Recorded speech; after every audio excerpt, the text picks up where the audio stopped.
This is group number 68's presentation of facial recognition and object detection for Alzheimer's and memory impaired in the Spring 2020 Capstone Expo with advisor Dr. Hannah Godrich. Kicking things off with some team member introductions, I'm Ludwig Randazzo. I'm a computer engineering major with a minor in computer science, and I worked on the facial recognition and object detection software for this app. My name is Avnish, and I'm a computer engineering major at Rutgers University, and I developed the front-end web app for this facial recognition project. Hi, my name is David Santiago. I'm a fourth-year electrical engineering student here at Rutgers University, and for this project, I was in charge of the hardware and front-end development for the application. To introduce our project, we'll be talking about the goal first. Our goal was to help people suffering with Alzheimer's, dementia, and other memory impairments remember loved ones as well as everyday objects. Our target audience would practically be anyone who suffers from Alzheimer's, dementia, and other memory impairments. This was important to us because we understand that individuals suffering with memory impairments have difficulty navigating their day-to-day life. This causes issues for not only the individual, but also their family members.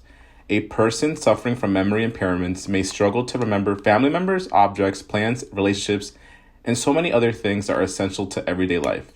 Our project aims to help bring a sense of security to people with memory impairments by giving them a system to remember important things they may forget, while also giving their family members some peace of mind.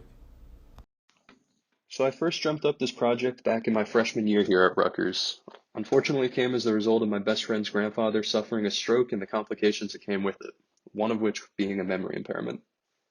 It was tough to hear the news when I'd ask him how things were going, and I wanted so badly for there to be something I could do to help. The more I thought about it, I came to realize that my friend and his family's reality was a very real situation for millions of individuals and families around the world. It's a scary thing to start to lose the connection between a friend or a loved one, and it affects everyone involved. It totally shakes up the way that you live and go about your day-to-day life. So this project aims to help those who suffer from any memory impairment in some way, shape, or form, be it acute or major, and hopefully would restore some sense of normalcy to not only their lives, but the lives of their friends and family as well.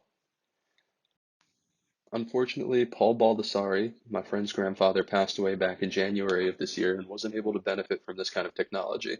So I'd like to take this opportunity to honor his memory here.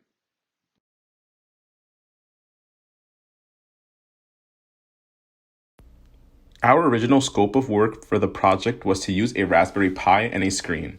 We were planning on connecting the camera to the Raspberry Pi and use the algorithm and database to decode pictures and live feeds coming from the camera. This information, as well as the data, would then show up on the screen where the user would be able to click on a box surrounding the person or object, and all the relevant information regarding the subject would show up. This information would be pulled from a database that would be filled with information entered by someone, for example, a family member of the person with memory impairments. This family member would be able to edit, add, delete information from the database when they see fit. This slide, I'll talk about all the functions of the web app. So basically, once the user logs in, you see this welcome page. You can enter your username, password. If not, you click on don't have an account, sign up. And then next, once you log in, it takes you to the user page where you can maintain all the list, shows all the list of users, and basically you can add more users, remove users, which is directly connected to the AWS. And then you have the add user UI. Basically, once you click on add user, you can enter all the user information like name, last name, address, phone number. This web app was created using HTML and CSS and JavaScript, PHP. Database is basically connected to the backend to the AWS, communicating between the server. Next slide. So if the user does not have an account, they click on the sign up button, they enter email, password. Next slide. This is the main user interface. Basically, once the user logs in, it takes you to this slide, and it shows all the list of users added, and you can add more users.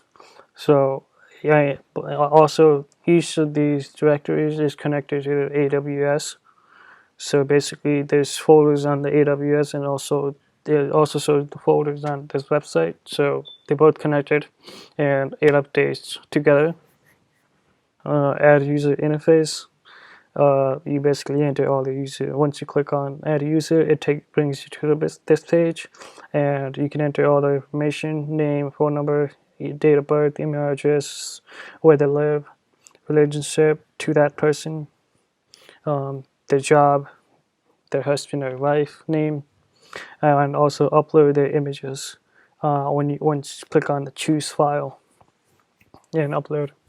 So when you click submit, it creates two child directories inside one parent directories, which I'll explain on the next slide.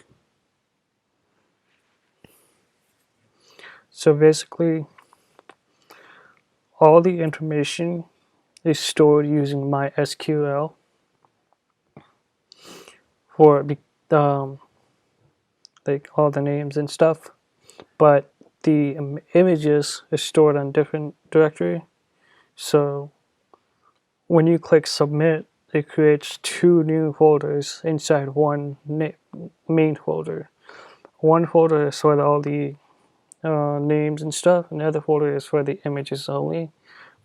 Once you click submit, it takes you back to the main page where it will show you the user page, all the basic current user added, and you can make sure to check if everything is correct and added or not, and test it on your phone or camera or laptop camera. Recognition and object detection software. First things first, the users should run the app. Once the app is running, the file created in the front end, comprised of pre-processed facial encodings, is encoded and sent from the server to the local host. This file is decoded by the running app as it begins to analyze the live video feed from the webcam. This real-time footage is analyzed frame by frame. In each frame, the algorithm is looking for faces and known objects. If an object is detected, a box highlights it with the name of the object and the percent match to that object. Similarly, once it detects that a face is present in that frame, it creates a mapping of that face and compares it to all the known faces in the file of facial mappings. If a match is found, that name and information for the person is displayed. If it isn't recognized, it will mark that person as unknown. The first picture demonstrates a known face, and the following pictures are some examples of known objects that are being detected. There'll be more examples in the demo to follow.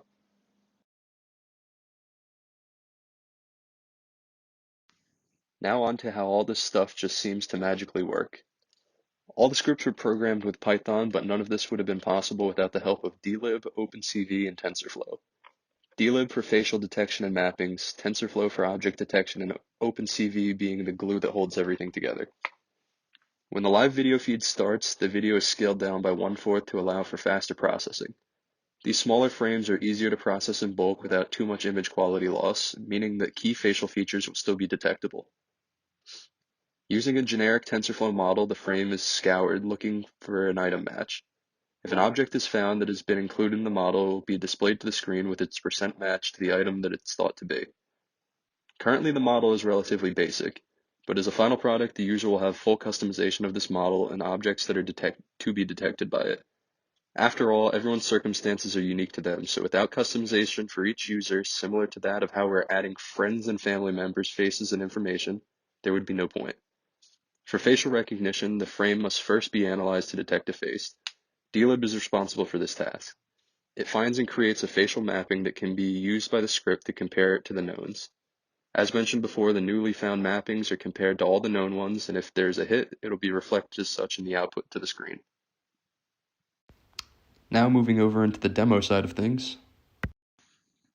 In our first demo clip, we're showing a new user to the system, and he shows up unknown as expected. Now in the second clip, there's a little bit more going on. First, we're demonstrating that the new user is finally being recognized after being entered into the front end. The second thing I'd like to point out is that the system handles similar looking people, in this case siblings, really well and can distinguish between the two.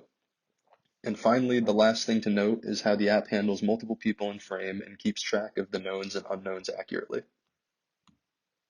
So moving away from the faces for a second, we'd like to demonstrate some of the object detection that this app can do. So starting off here, we have a book, and as you can see, it picks up the book with good confidence and also even picks up the character on the front cover. Next, we have a banana, and following that, a cup. Now, these items may seem basic, but remember, as we mentioned before, we're using a very general model to give a broad overview, but in the future, as a final product, objects will be specific to the user's needs and entered or deleted by them as needed.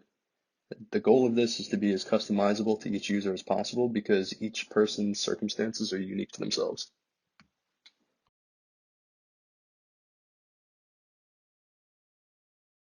Now, the next thing that we'd like to demonstrate is the object detection and facial recognition in still photographs. So as you can see here, it's picking up multiple people in this still frame picture. And then in this one, it's picking up people as well as faces, as you can see here.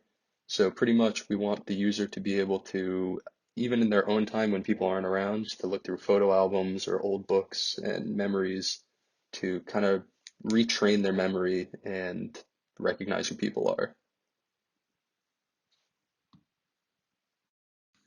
In all the other examples, you saw just a name under the recognized face, and this was to keep the frame from getting too cluttered. If you click the name or the box surrounding the face, then it'll display the more information that you entered on the front end. Unfortunately, a lot of what we had hoped to accomplish in this project was cut short due to the COVID-19 pandemic. That being said, there are a great world of future applications and possibilities for this project. The first of which is developing an app on the Microsoft HoloLens or an augmented reality device like it. This was an original goal for the project, however, like most hardware aspects, had to be cut for social distancing purposes. For those unfamiliar with augmented reality, it's an enhanced version of reality created by the use of technology to overlay digital information over an image of something being viewed through a device. Using a device such as a HoloLens, we'd be able to overlay the same information we are currently displaying to a screen with the real world. Users would be able to view this information seamlessly painting their surroundings and be able to interact with it more naturally than a computer screen. Unfortunately, due to the technology being young and early in adaptation, augmented reality headsets are very expensive and still relatively bulky. Until AR can be brought to the masses at a more affordable price or a smaller package such as the size of normal eyeglasses, the key to making this product most accessible would be through a mobile application. Most phones right now are built with dedicated chips for augmented reality processing, making them AR powerhouses without most people even realizing it.